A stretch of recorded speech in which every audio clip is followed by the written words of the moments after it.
Hey guys, it's Phil coming at you with another video. I apologize for the delay, but I had a lot of things going on. I got accepted to a couple of conferences here in Michigan, as well as I was preparing to do a couple of lectures during the fall semester. So it's been a pretty hectic time, but I'm back, and I'm very, very thankful for all the support that you guys have shown in the meantime.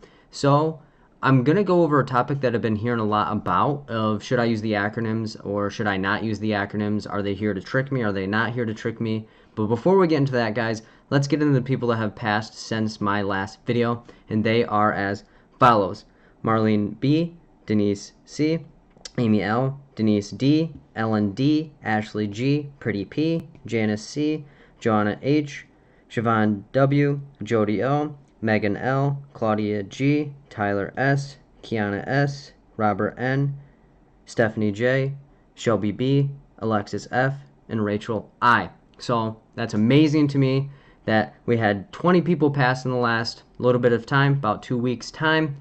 But it just, from the bottom of my heart, thank you guys so much for the support, and thank you so much for watching the videos, for using the materials, going to the study groups, etc. It just warms my heart and knows that what I'm currently doing is what I should be doing, and the amount of support that you guys are showing shows that you guys are rocking with me. So I like to give back as much as I possibly can to you guys. But without further ado, let's get into the second part of the video, and it's going back to the good old Word document days. So if you're interested, guys, I offer tutoring.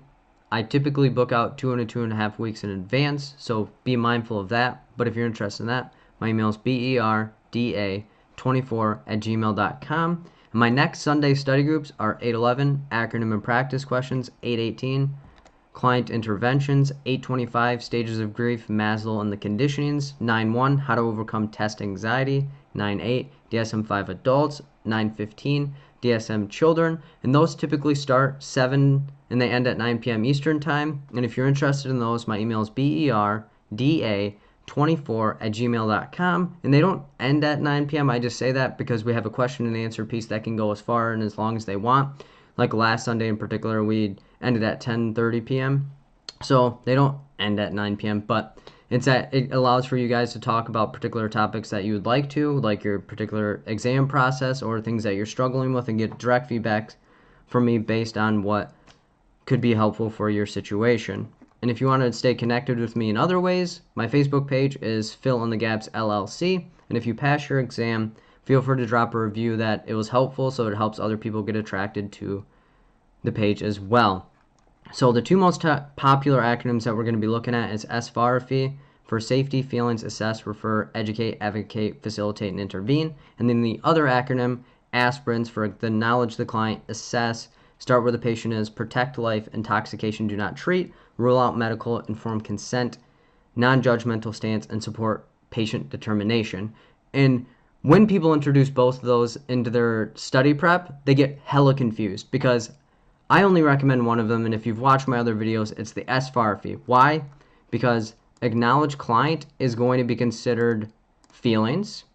So that would be the second option on the acronym that I suggest. Assess, which would be the second thing on the aspirins one. And then the third thing on the SFARFI, starting where the patient is going to be, again, feelings, which again is the second option on the SFARFI, but the third option on the aspirins. And the protect life is going to be fourth, when in reality, it is the absolute first thing that you have to start with. So that's where a lot of people get tricked, is they're like, we have to acknowledge the client and make sure they're okay, when safety is the absolute first thing.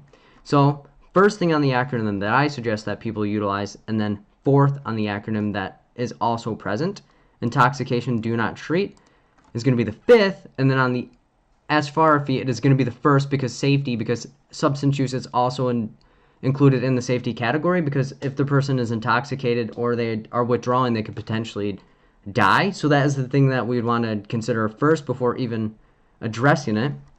And then the next level, rule out medical, is going to be after that, when again, that would also be on the safety category of the acronym that I suggest, because medical, we don't want them dying in our office, or we don't want them to have an underlying health condition that we didn't even acknowledge that can impact our services, because there are medical-induced mental health symptoms as well, so we don't want to overlook that. So again, that gets a little tricky.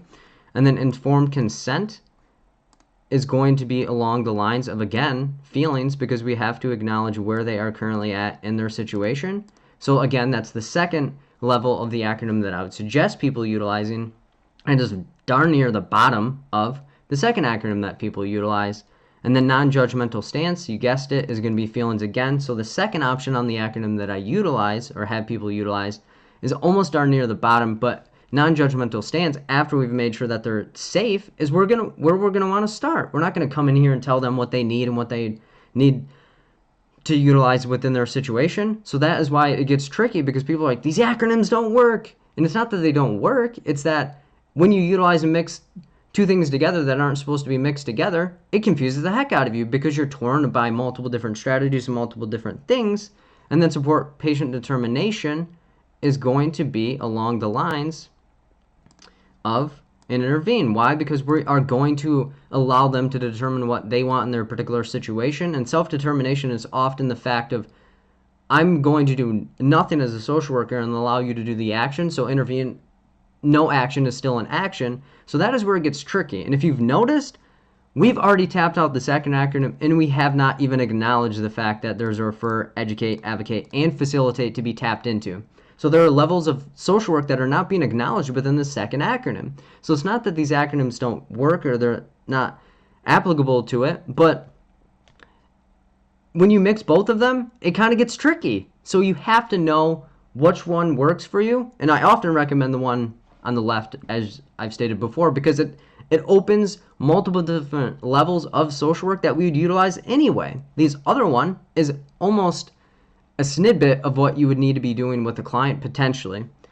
With that, the next question I typically get is, should I use them, or do I have to use them? And my response to them is no.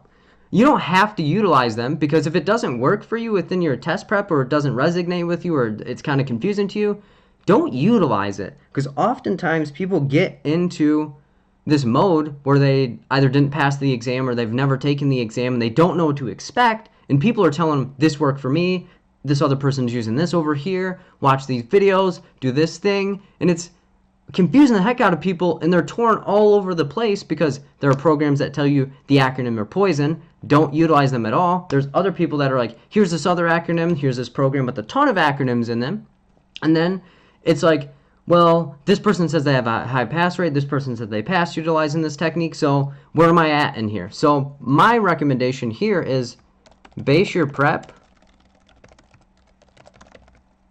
off from your needs, and I'm going to emphasize your needs and no one else's, because this is your exam process, and it's not bad to say and get connected with people, because the support system through this process is very, very pivotal, but you also don't want to get so tricked into the fact that I am neglecting my learning style, or I'm neglecting my needs based on this person that said they've passed and they have a high success rate and that they've helped so many people do it, or here's this book over here that suggests this, or this program that says this works. Sit down with yourself and say, what is my learning style? What do I need from this? And how did I utilize and get through college? Or how do I navigate when I'm actually practicing? How do I retain information, and how do I remember to do it? And if I do mess up, how do I actually talk to myself? Because if I'm not getting the technique that does not work for me, obviously, it's going to lead you to almost beating yourself up. But if you don't do what you think you're supposed to do, and you still are positive with yourself and kind to yourself and say, well, like, maybe that didn't work because it's not for me, or maybe I need a little bit more exposure, because the way that you look at yourself and the way that you view your situation is going to dictate the results that you get. Positive energy typically leads to positive results. Negative energy typically leads to negative results because you didn't think that you could do it in general. So that's the thing, is you have to base your prep off of what you think is necessary and what could be work and helpful for you. So yes, I utilize the acronyms and have people apply them when it's needed within their situation. But I've worked with people and they're like, I don't resonate with the acronym, it doesn't work for me. And I'm like, all right, good. How about we navigate the practice question process, and how about we peel it back, and that way we can get you to also being able to look at the questions differently than just jumping into action immediately or assuming all of these multiple different things. So the second recommendation that I would often typically tell people is identify what works for you and what does not. So, for example, there's typically multiple different options when you see test prepping. And then, so you have reading, aka books. There's a lot of books out there and a lot of people pushing books out there. But if you're not a reader and you don't retain information by reading and it bores the heck out of you, don't pick up that book. That book is not built for you. That book was not meant for you. Me, for example, if you put a book in front of me and say, read this book, it's going to take me forever to read that book, unless it's something that I want to do. Most people don't want to prepare for this exam, and most people don't want to put in that time to be able to learn the information based around it. So if reading's not a part of what you should be doing, don't do it. But if you're more audio and you hear things and you're able to then go and apply it, go and do that. Find things that are audio. Find things that you're able to listen to and able to walk you through the process that makes more sense to you than sitting down and reading a book. Or if you want to create your own audios of the things that you read, go ahead and do that. That's kind of like a cheat code. But if you want to do a hybrid, like my style is kind of more of a hybrid, I do audio, I give that visual, and then I also give handout. So if you want to read it afterwards, go ahead. So you have to tap into people that are utilizing all of your styles, or at least one of the styles that resonate best with you. And if you're more hands-on, start doing more hands-on things, such as doing practice questions and peeling them back. And if you get them wrong, don't beat yourself up. Analyze, navigate, and see what the heck you need to do in the next one to get better equipped. And don't compare questions to one another. So that's the other one, is do not compare questions. Because if that was the case, and there were only 5-6 different particular questions that you could do, then we would all be geniuses, you know? If there were only 5 minute situations. So there are themes within situations, but it'd be like if you're working with a client, you wouldn't compare their situation to somebody else's situation over here, because that's not ethical and that's not starting where the client is. So you have to start where the question is and then peel that back. So you have to view this exam almost as 170 individual clients, and then you can navigate and get closer to the answer. So, quick synopsis.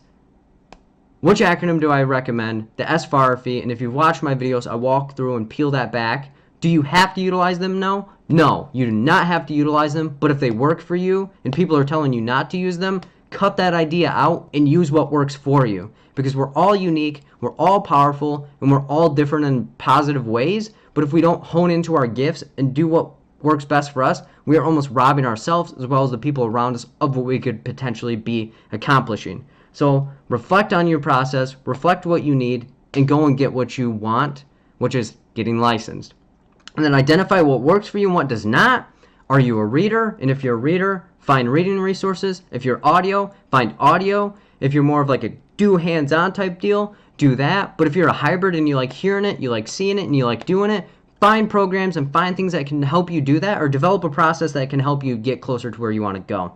And then the third, do not compare questions, because this exam is not that easy of being able to say, okay, this is the same question as I saw prior, and then you go with that same answer and then you get it wrong, and then you're like, oh my gosh, I didn't learn the first question, so I just can't do anything anymore. Focus in, believe in yourself, guide yourself to where you want to go, and let's get this thing done. Be more kind to yourself, be positive, project that positive energy, and you'll get positive results in the end. And like I said, I offer individual tutoring if you'd like.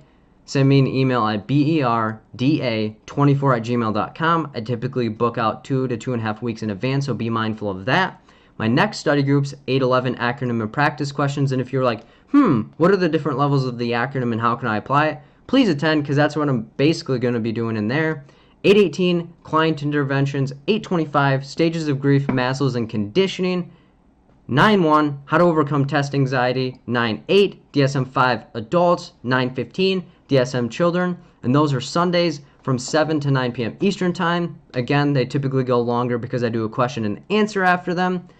And my email for those, if you're interested, is berda24@gmail.com. And if you want to get acquainted with me, go to my Facebook page, Fill in the Gaps, LLC, hit the like button, and then you'll be updated on all these multiple different things that I have going on.